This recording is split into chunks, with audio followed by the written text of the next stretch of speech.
How is everybody doing? I hope you're all well. In this video, we're going to have a chat about a Fender Vintera 50s Telecaster. Before we go any further, there will be no music in this video. There will be no playing. Guitar's not plugged in. I've made lots of videos on my channel with this guitar, so you can just go watch them instead. But what we're going to talk about is how cool these instruments actually are. And when these were introduced in the summer of 2019, I got very excited. And when I realized that there was going to be a Fiesta Red Telecaster, that was enough for me. Ran out and ordered it. And I think I waited for about a month or two, and then eventually it appeared and I went and collected it. These instruments are exceptional, value for money, made in Mexico. And the craftsmanship is absolutely exceptional. It's what you would expect. Also, it's more or less a true vintage reproduction, because apart from the fact that it does not have a nitro finish on it, it's all polyurethane. If it had a nitro finish, well, then it would be more or less a carbon copy of a Fender from the 1950s. The Vintera range had 50s and 60s Strats and Tellies and other Fender offsets and stuff like that. But there was also modified versions, and the modified versions have more modern features, but they still look like vintage instruments.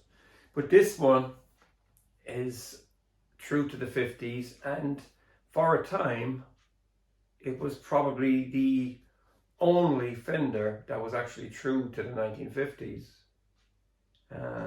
Outside custom shop, because the USA made American originals actually had a 9.5 radius neck, whereas these and the classic series before them have a 7.25 radius with 21 vintage frets. And these frets are quite small.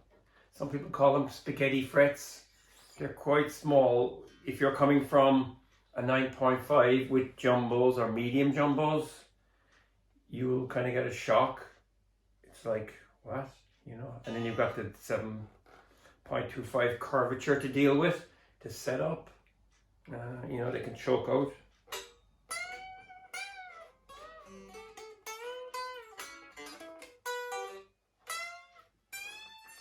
This one's set up pretty well. You know, learn to set them up.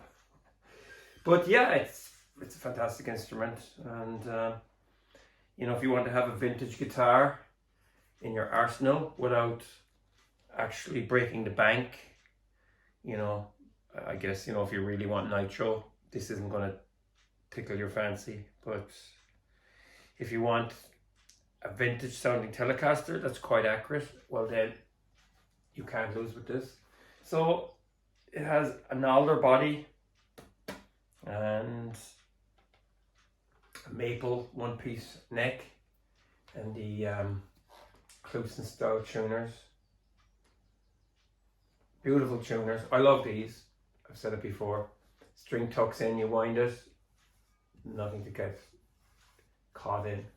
And when you want to adjust the neck, which you have to take the neck off these to do, or you can just tilt it, you can unravel the strings and they hold the shape, so you can have the whole job done in 5 minutes. You have an Alnico 2 card bobbin bridge pickup here, and I think this is Alnico 3. I've read it's Alnico 3. When you buy them separately as pickups, I think this is an Alnico 3, this is an Alnico 2. The output's quite low. I think it's 6 or 7. You know, they're not too hot. And then you've got your master volume, master tone, 3-way switch. Very nice. Then you have your famous ashtray bridge with 3 brass saddles, and you know, some people don't like these because they can't intonate them, but there are ways, and you can do it. I've learned to do it myself, and yeah. So this one is a beauty. Nice to have, and you know, I can't remember how much I paid for it at the time, but beautiful instrument, and yeah, I've had it now nearly 4 years, and you know, I wouldn't say it's my go-to.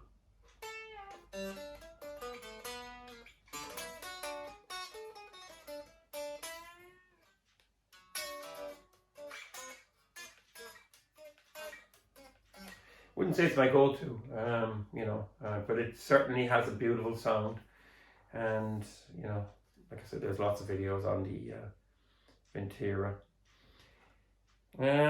Yeah, as far as I know, they didn't make a butterscotch model. I think the 50s had a Sonic Blue, I think, 3-color burst, and a Fiesta Red, and then they did away with the Fiesta Red and the Strats.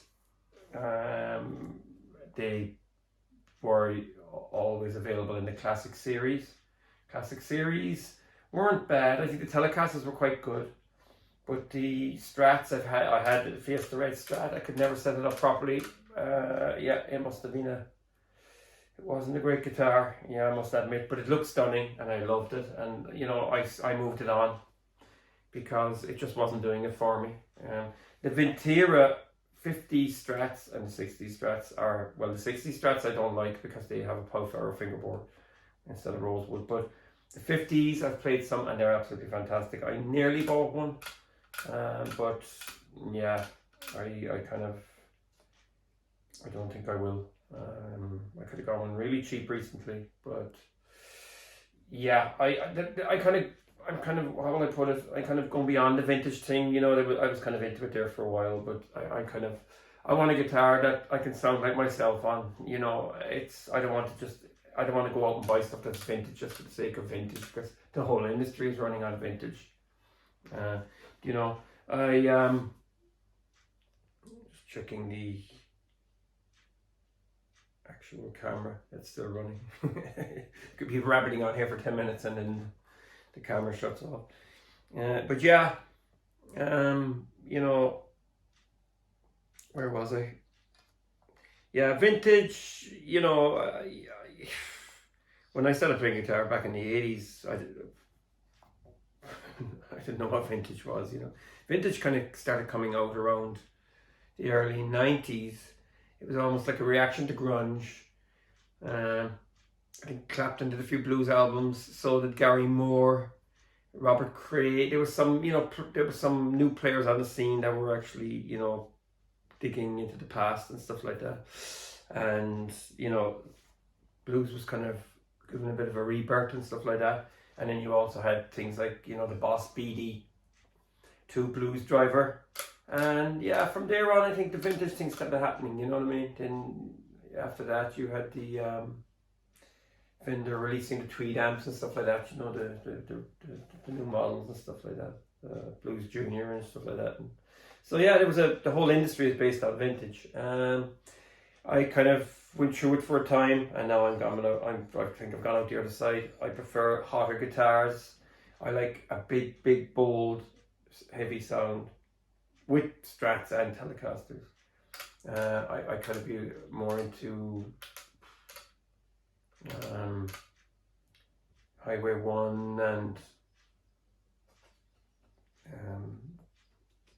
American Specials and things like American Performers, you know, something a bit more forward, you know. And truth be told, I do like 9.5 radius fingerboards with medium jumbo frets. They're probably my favorite out of all. And yeah, so that's it. These are great guitars. If you want, you know, you see a lot of people would rush out and buy them, and then they realize that the neck as well is quite thick. I forgot to add that, shamefully. U-shaped neck, really thick. But I like thick necks, you know. comfortable for chords.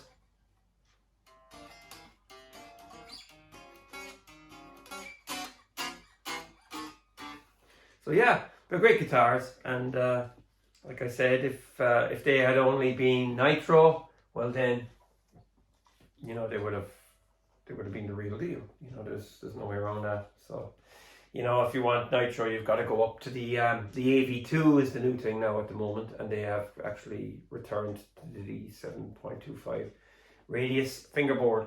So that's it. That's this video. That's our little chat. I hope you enjoyed this video. I hope it, you know, helps you make up your mind about buying one or not. Like I said, I've loads of videos when I'm playing this guitar, and there's hundreds of videos for Fender Vintera 50s on the internet. And you know, you can just, this is only a chat, because I think sometimes when you're playing in a video, you forget things, and when you're chatting, playing distracts you from what you're actually trying to say. So that's it, Fender Vintera 50s. A great way to get into the, you know, the early days. I see a lot of demos as well. Guys put them through 100 watt Marshall amps and crank them to the last. You know, back in the 50s when these came out, there was no amps like that, you know. There was no distortion or anything like that. That came along in the 60s. You know, these were kind of generally picked, strummed, whatever. Nobody even played past the 12th fret, I reckon, you know. So that's why he didn't need to have a 6-saddle bridge and stuff like that. But it's a fantastic design. I love Telecasters. If you like Telecasters, I mean, you got to be honest with yourself. Look at this. I mean, it's the design is absolutely incredible. There is no two ways about it. It's an absolutely incredible design. It's also got the spaghetti logo. You know that there's a myth that Fender guitars sound better with the spaghetti logo. Well, that's a load of rubbish. It just looks great though. Yeah, looks fantastic. So anyway, that's it. That's all I gotta say. Thanks for watching. Take care. Feel free to subscribe.